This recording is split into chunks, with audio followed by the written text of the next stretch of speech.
Okay, so today I'm going to go over swaps. And so the last lecture we talked about how to price forwards and futures, and now we're going to be talking about swaps. It's that third derivative I said we were going to cover in this class. So a swap is what it sounds like. It's a trade, an agreement. I'm going to give you something, you're going to give me something. And within finance, what we're referring to are cash flows. So I'm going to be receiving some particular cash flow, and you're going to be receiving some particular cash flow, and then we're going to agree to swap those cash flows. So this is an example. I'm going to have a diagram that shows this. So you have an agreement by Apple. They're going to receive a 6-month LIBOR rate, and they're going to pay a fixed rate of 3% every year. So it's 1.5% every 6 months. And it's on 3 years, and it's on a notional principal of 100 million. So even though we're talking about these rates, there's going to be a dollar figure. In this case, it's 100 million. So when we're saying this LIBOR rate and 3%, it's of the $100 million.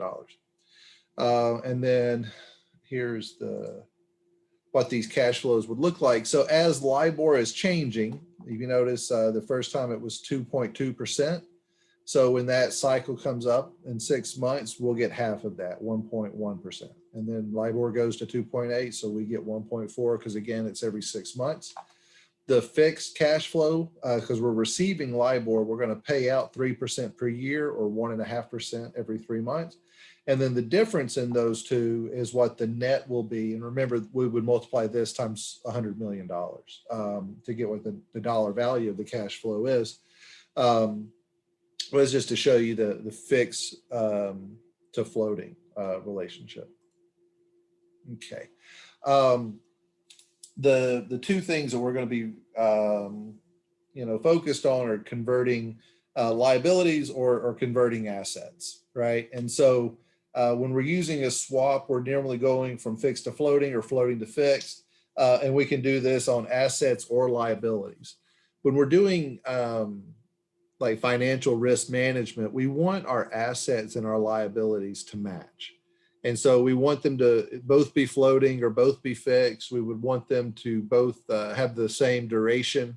And so my asset would come up the same time my liability expires, that type of thing. So for swaps, we're going to use this to change the nature of the cash flow, either fixed or floating. So this is that earlier example. Right now, I'm just going to call it Citi. It's a bank, Citigroup, but they could be in this type of agreement with any firm that can handle this type of transaction. Obviously, if we're negotiating a contract around $100 million holding, then we're probably a pretty large firm. But as you can see, LIBOR is being paid to Apple, and Apple is paying out that 3%. Okay, so what if they don't like that agreement anymore, right? They don't want to receive LIBOR. They don't want that floating rate. They want fixed. They're paying out fixed. They want to receive fixed. What could they do? So what they could do is get into a new agreement. Just say, hey, I'm going to pay out LIBOR. And in this case, they can't really say they're going to pay LIBOR. They're going to pay LIBOR plus a little bit extra, which is normally how that works when you're not a bank. And they pay that, again, every 6 months. Again, it's 100 million. So it's going to look like the previous contract, but now we've got this LIBOR plus an additional amount going out. So they're receiving LIBOR, they're paying out LIBOR. So now Apple is just paying a fixed rate. There's no, they don't have any exposure to LIBOR because they're not going to receive LIBOR because they're going to pay that LIBOR right back out. And so for cash flows, for Apple, it's going to be a fixed amount, which if their assets are structured that way, then they would want their liabilities to also be structured that way. Okay, we're going to do a different approach. Intel is paying LIBOR to Citi, and they're going to receive this 2.97%. What if they want to transform that? They could enter into an agreement and agree to pay out a fixed rate. In this case, it's 3.2%. So they're going to receive this.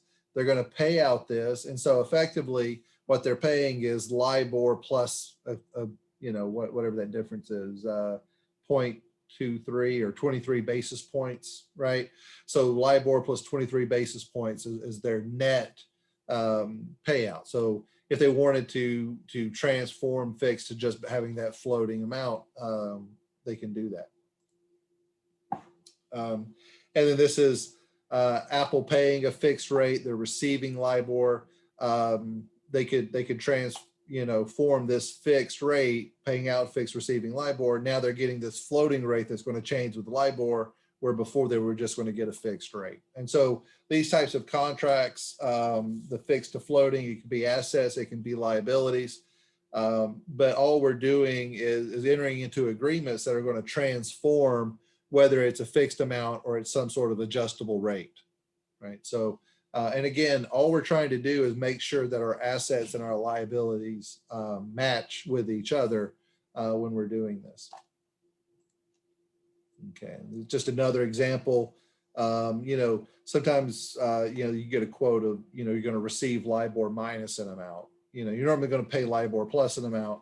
But they're paying LIBOR, but they're receiving this floating, and now since they're paying LIBOR directly out, they're going to receive this fixed rate.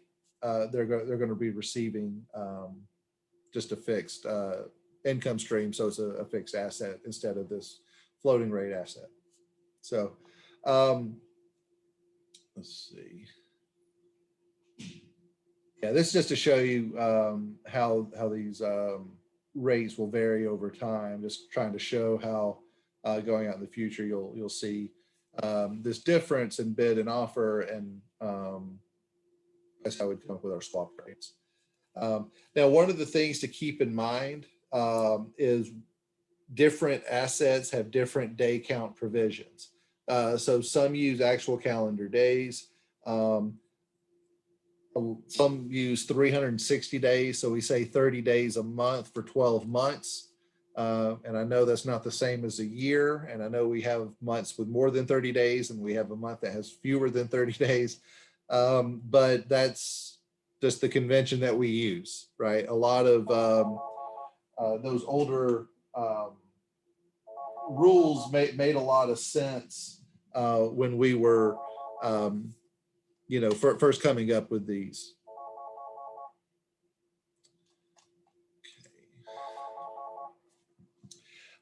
We have these master agreements normally in place that goes to cover all the contingencies around it. It'll have all the terms, like when exactly we will pay, where exactly we pay, this type of thing. One of the issues that comes up, and I'm going to show an example of this in just a little bit, is the possibility that the counterparty, the person you signed the agreement with, they could default, right? So if they were to default, then you're kind of perhaps left in a lurch, especially if you've got a couple of these different agreements because you're trying to transform things, right? So you just have to understand that you are introducing this default risk that another party could default through no fault of your own. You could be left holding the bag. So here's an example of why these would seem to exist between companies, right? And so this is what's known as the comparative advantage argument. And basically, it's certain firms can get better rates when trying to get fixed, or certain firms can get a better rate when borrowing floating. And so what they could do is just borrow based on what is the best market rate, and then they could get into agreements with each other to come up with something better. So AAA Corp, they really want a floating rate, and the Triple B Corp, they would really want a fixed rate, but they don't like where those percentages are, right? So what could they do? Triple B Corp, you see, they could take the floating rate. AAA Corp could take the fixed rate, so they're going to pay 4%, and they're going to pay LIBOR plus that 6 or 60 basis points, 0.6%. And then they can just enter an agreement themselves. Triple B Corp says, hey, I'm going to pay you 4.35, and AAA Corp says, well, I'll just pay you LIBOR. right? And so that means AAA Corp is going to pay LIBOR minus 0.35, right? Because they're going to pay 4, but they're going to receive 4.35. So they're going to net this 0.35. They're paying out LIBOR. So they're going to pay LIBOR minus the 0.35 they're gaining. Triple B Corp, they're receiving LIBOR, they're paying LIBOR plus the 0.6%, and they're paying them 4.35. So they're paying a total of 4.95 fixed. So they're borrowing at a better rate than here, and AAA Corp is borrowing at a better rate than here. Right. So by entering into this agreement with each other, they're still coming out better off than they would otherwise. Now, but one of these could fail. One of these could default. One of these could just not pay, for whatever reason. And then because of that, we may want to introduce a financial institution, right? Somebody to act as this middle person, like Citi, would probably go here, right? Some large financial institution. And if you see, the things did not change, with what AAA Corp is doing with their borrowing at 4% or Triple B borrowing at the LIBOR. But this financial institution could tell AAA, hey, we'll pass through the LIBOR, but they tell Triple B, instead of paying 435, you're going to have to pay 437. And they tell AAA, well, instead of paying or receiving 435, you're only going to receive 433, right? And so the financial institution, the LIBOR flows through, they're going to keep the 4 basis points, right? And so they're just, skimming a little bit off the top. And AAA Corp, they're in a little worse position than they were. They were getting LIBOR minus 0.35, and now it's LIBOR minus 0.33, right? And they're in a little worse off position because they were paying 4.95, and now they're paying 4.97, right? So I mean, it's a couple of basis points, difference. For each of them, that 4 basis points is what's being held by the financial institution, right? So what this means is they're giving up, that additional, 4 basis points, but they're being protected from counterparty risk because the financial institution is probably not failing, right? They're not going to, if a bank is defaulting, that's a much larger issue, right? So this is, you're paying a little bit more, but you're being protected in that way. And so this is where, these AAA Corp and Triple B Corp would want to look at their entire portfolio to see what kind of exposure they have.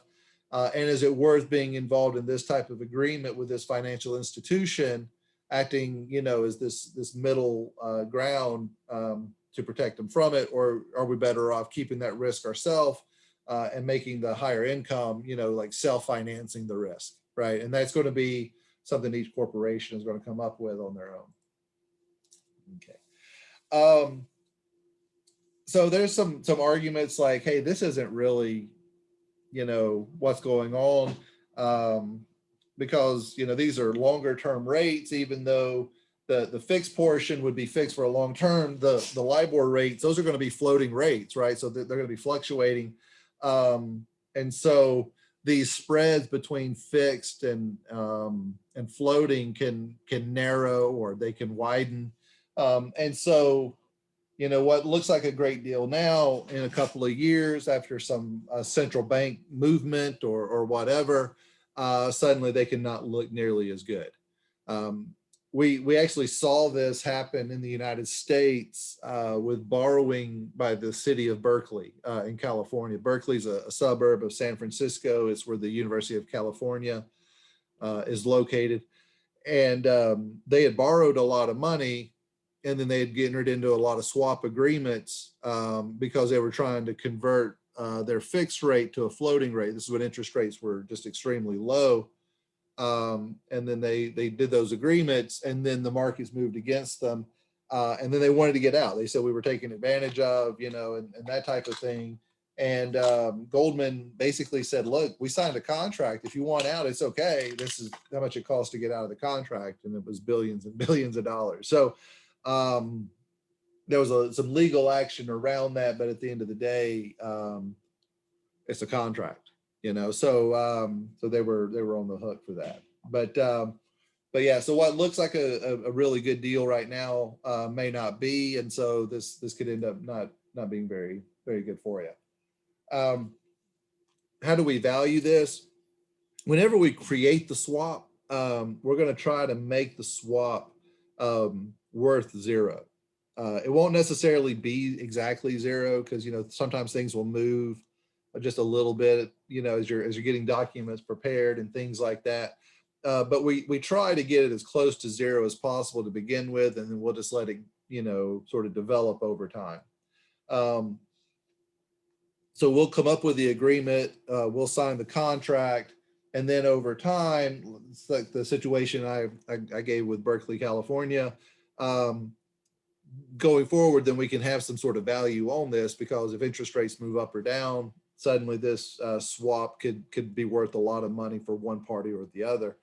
And so the way we're going to value this is treat it like, well, we have a series of forward agreements, right? And we're going to be doing this exchange in the future. And so we can calculate what that would be in the future, and then discount that to today's value. And then once we have what it is today, then we see what the value of the swap itself is. So this is an example. I know there's a lot of words on this slide. So if you're watching this video, just feel free to pause it and read over it. But I'm gonna go over it real quick. So they're paying 3% and receiving LIBOR, right? And this is 6 months, so cut that in half, right? 1.5. But so then it's 100 million again, right? So it's going to look like what we did at the very beginning with Apple. There's 15 months remaining, and just to make it a little trickier, instead of it being 6 and 12, then we're going to do 3, 9, and 15 months. So it's a quarter of a year, 3/4 of a year, and then 1 1/4 of a year, right? If you see where we're going with that. The LIBOR for the exchange in 3 months was determined 3 months ago is 2.9%. Forward LIBOR rates for 3 to 9 month period and the 9 to 15 month periods, they go ahead and they give us that. They say this is what the forward rates are for each of these time periods. So we know the first 3 months, and then that next 9. So from 3 to 9, it's this amount. And then from 9 to 15, it's this amount. Okay. And these are 6 month periods, right? 3 to 9 and 9 to 15. And then this, the OIS rate, that's the discount rate. Remember, we don't want to use treasuries because the US borrowing rate is artificially low. And so, but they go ahead and they give us what the discount rates are. So for 3 months, it's 2.8, for 9 months, it's 3.2, and for 15 months, it's 3.4. Okay. So when you look at this, the fixed cash flow again is that 1.5%, is 3%, but we're dividing it by 2, right? The floating cash flow rate, we've got these amounts like 2.9, but we're going to cut that in half, 1.45, right? And so we come up with what our net cash flow will be, right, for each of these, because we just add these two together. And then we're going to discount, okay, a quarter a year back to today, and then the rates that we're using, right, are there. So we have our discount factors. You just multiply those together. This is the present value, right? And so the present value of this swap is 0.5117 million. So it's really close to zero. I mean, it's only 500,000. So that's really, really good. So yeah, that's how we would value what this swap is worth. Okay. If they don't have LIBOR available, if we don't have what these forward rates are, we can bootstrap. And so again, what we're doing is we're trying to make sure that the 12-month rate is equal to the 6-month rate times the forward rate in 6 months, right? So that investing for 1 year and investing for 6 months and then reinvesting it for 6 more months after would be worth the same amount of money, right? And so that's all we're going to do is fill those in. But we're given, some of these rates, like the 2-year swap rate is 5%. We already have these LIBOR rates. And so what we would do then is just figure out what these exchanges are, right, based on You know, the 6-month LIBOR is at 4%. So we've got that 4%. And then it's going to go to 5 and then 5.5. So you see 4 to 5 and then 5 to 5 and then 5.5 to 5. So we got these different time periods that we're going to use. And then if you see here, we're going to discount these, right? Because it's continuous discounting. And we're using that OIS rate. So 3.8, 4.3, 4.6. You know, that's what you're seeing here. And then the final payment, because we got to bring this back to zero, is we're gonna discount that at the 4.75. So this is for the first half year, then for a year, then a year and a half, and then 2 years, right? So that's our total 2 years of this agreement. And so what this ends up telling us is, okay, well, when we're looking out, you know, at this time period in the future, the only way for this to work is this must be 5.566% per year, right? That's what the market is behaving as if the LIBOR rate will be that, right? Because that's the one that makes this all work out. Now, this would fluctuate, of course, every day. You know, you would be able to go out and reevaluate what this is. So it's not that you would see this and then immediately start selling and buying and things like that. But this is to give you a way of calculating what those contracts are going to be worth, because you do sometimes need to get out of a contract, or maybe you want to enter a contract and you want to know what the one you have is worth, you know, that type of thing. This is a slightly different version of the swap. So what we were doing before was we were going fixed to floating and floating to fixed. We can also use swaps for currency. And when I worked at International Paper, we did a fair amount of currency swaps, just because we had employees in certain countries and they wanted to be paid in their own currency, of course. And then we had customers that were in other countries and they wanted to pay in their own currency.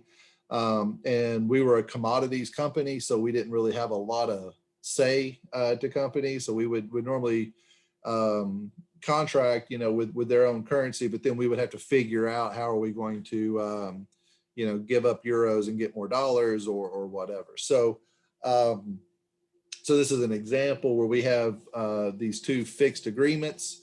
You're paying 3% based on these US dollars, and you're going to receive 4% based on pound sterling. And it's a 5-year agreement, and by British Petroleum, so you could understand, you know, they're paying out some fixed amount in US dollars, maybe leasing for the, you know, the Gulf of Mexico drilling rights. And then they're going to receive this amount based in their London operations, right? So, yeah, so this would be an example. So I'm going to work through that. So in an interest rate swap, we don't actually exchange that 100 million, right? All we're doing is we're saying this fixed amount or this floating amount based on that principal amount, but we don't actually exchange the principal. We're just exchanging the interest portion. In currency swaps, though, we are going to exchange that principal, right? So we are going to actually exchange dollars or pounds or euro or yen or whatever the currency is that we're dealing with. And so this is to show, so let me go back. So remember, this was 3% and then 4%, and it's 3% on 15 million and then 4% on 10 million, right? And so we're going to, you know, again, have the 15 million in dollars, right? And receiving the 10 million in sterling, right? And then we get those percentages, right? And this is what we end up with at the end of that contract, the 5-year period. You know, this is the total that we would pay, the 15 million back, as well as that 45 basis points. And then, well, actually it's 4.5%. Sorry. And then this one, you know, we received, or we had to pay the 10 million. We're going to receive 10 million back, right? And we're also going to receive that cash flow. And so Why do we use currency swaps? Well, was before, remember, we were using the interest rate swaps to make our assets and our liabilities match. Now we're doing the same thing, but we want our liabilities and our assets. When I say asset, that's an investment, but we want those to normally be in the same currency if possible, right? That way we don't have interest rates as well as exchange rates that are, potentially interfering with our profitability, right? So if we have a way to eliminate our exposure to these things outside of our control, then it's worth doing. Again, this is that financial risk management piece where we're trying to make sure that the assets of our firm and the liabilities of our firm match in the time. And by that, I mean like the duration they match as far as fixed or floating. And then we also want them to match as far as currency. And then you can understand with the global trade, that becomes more and more of a concern. Okay. Now I said before the comparative advantage piece, a lot of people say, hey, this is just some sort of weird market inefficiency or something else is going on if you're seeing a comparative advantage. But here's an example. It could be because of taxes that you do get this comparative advantage, right? So General Electric may want to borrow Australian dollars. Qantas, which is an Australian airline, they may want to borrow US dollars. General Electric, by the way, is headquartered in the United States. So General Electric generally does business in US dollars. Qantas, as an Australian firm, does business in Australian dollars. But they may need to borrow in that other currency. And so it could be easier, for General Electric to access US dollar markets because of some tax advantages that they get by operating within the same currency. And then the same thing for like a national airline like Qantas, they can have advantages in borrowing within their own currency. And then they could enter into, oh goodness, I'm sorry. I thought I had a picture showing this exchange, but you could see General Electric could borrow in US dollars, Qantas could borrow in Australian dollars, and they agreed to this swap.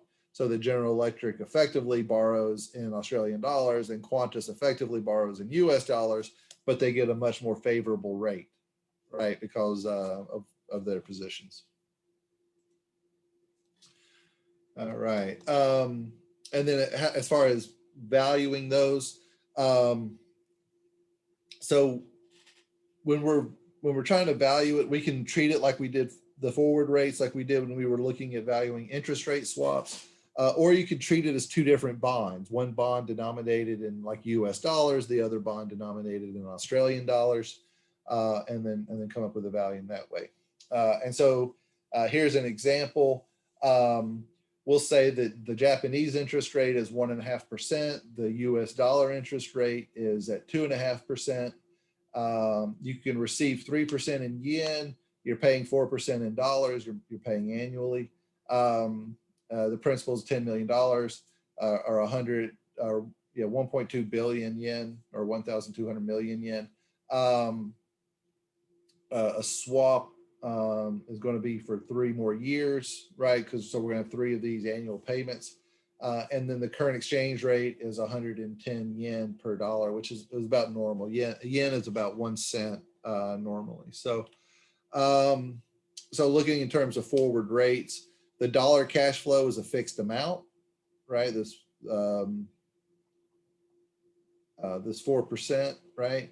And then we have the yen cash flows as well, right?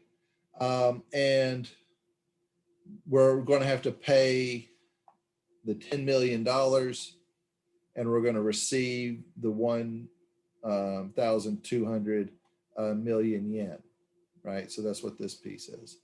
And then just calculating what the dollar value of each of those flows will be, because we have our let's see. We have our exchange rate, so we can calculate the dollar value of the yen, and then the difference between the dollar cash flow and then the yen cash flow converted to dollars, right? Would tell us the net cash flow, and then we would need to discount that back to today's dollars, and then that will tell us what the present value of that forward is. Right. If you did the same thing, and instead of doing it like we did the interest rates, if you did it as two bonds and you just said, okay, I've got one bond of US dollars, I got one bond of yen cash flows. So what's the present value of this bond? It's this. What's the present value of this in yen? It's this, right? And then I got to convert this to US dollars. So I divide this by 110. Right? Because 110 yen is one US dollar. And so by doing that, the difference in the value in yen minus this value that was in the dollars, that tells you how much the swaps are worth, and we end up getting the same dollar value in both cases. You can also do fixed for floating in currency, just like we do in interest rates, or you can do floating for floating. The floating for floating is interesting because, of course, you'll have different floating rates oftentimes, although if you can agree with like LIBOR and using that, then you know that's a way forward. But depending on what currency it is, that may not be available to you in that currency. So it'd be a floating based on some other index. And so why do we have swaps if we have forwards? Because we're using forwards to value these, right? Well, a swap is a longer term agreement. So it's like I said here, the swap can be regarded as a convenient way to package forward contracts. It's almost like, okay, I'm going to have 8 forward contracts, each one good for 6 months, and so it's going to go for the next 4 years. Or I could just have this swap agreement. You know, so, and then when a swap's initiated, we initiated that at zero value, but some forwards are positive, some forwards are negative. So hopefully with the swap, they're balanced out. We end up with our swap is worth 0. Okay. So when we do bilateral clearing, that's where, you know, I'm paying you and I'm receiving from you. We net those things out before we clear. That's just to simplify it, you know. There's the possibility that the counterparty doesn't have enough collateral posted for the outstanding transactions.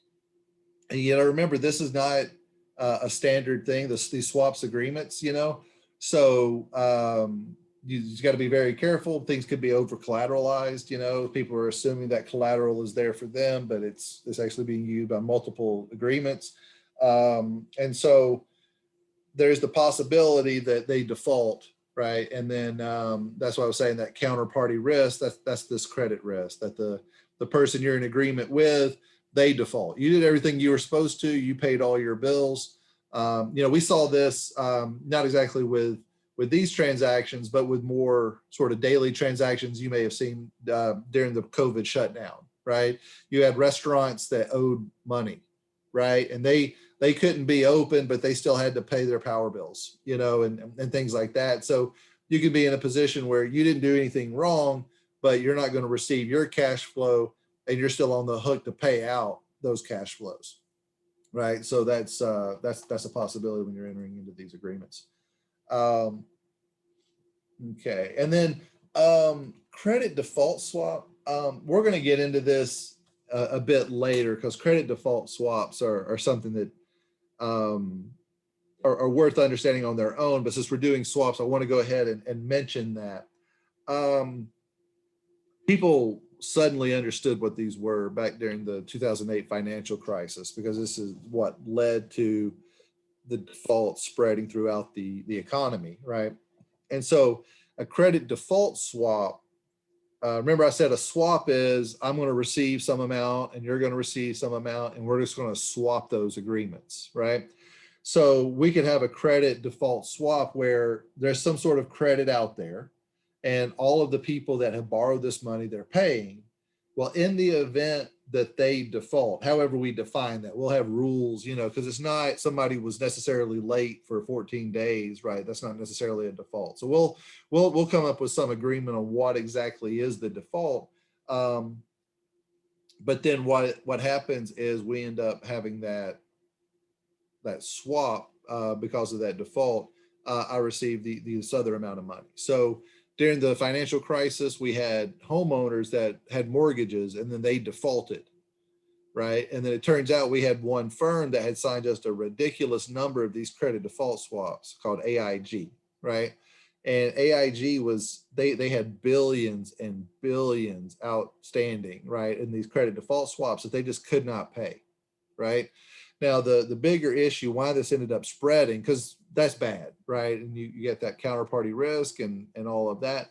But if they were to have defaulted on their credit default swap, by law, all of the outstanding swaps have a value of zero, right? Because no one's going to expect to receive their money because they've got this default, which means every bank in the world would have to take massive losses on the same day, right? Meaning everybody's writing down the value of their assets, meaning they need to start calling in loans, right? Because they wouldn't have the capital. And that's why you saw the US Treasury working with the banking regulators like the Federal Reserve to just inject cash to banks. You know, a lot of people were like, this is ridiculous. They lost all this money. Why aren't we giving them more money? It was really more of stopping sort of the spread even deeper into the economy, because it could have been a whole lot of people just shutting down. And so that's, so kind of want to go ahead and just mention, yes, there are credit default swaps. But we are going to get into that in a later lecture and just look at that on its own, because it's sort of its own unique beast. But at the same time, it is a swap, and so we would credit or we would value it the way we've been doing it before. There's other types of swaps, right? Here's a small list, and then here's some more. All of these swaps are just ways for us to better structure our assets and our liabilities, so that we are matching, right? So that's what all of this comes down to, is trying to make the company's assets and liabilities go together. So I'm going to go ahead and stop recording and put this online. If you have any questions, please go ahead and shoot me an email, and we'll talk about it. Thank you.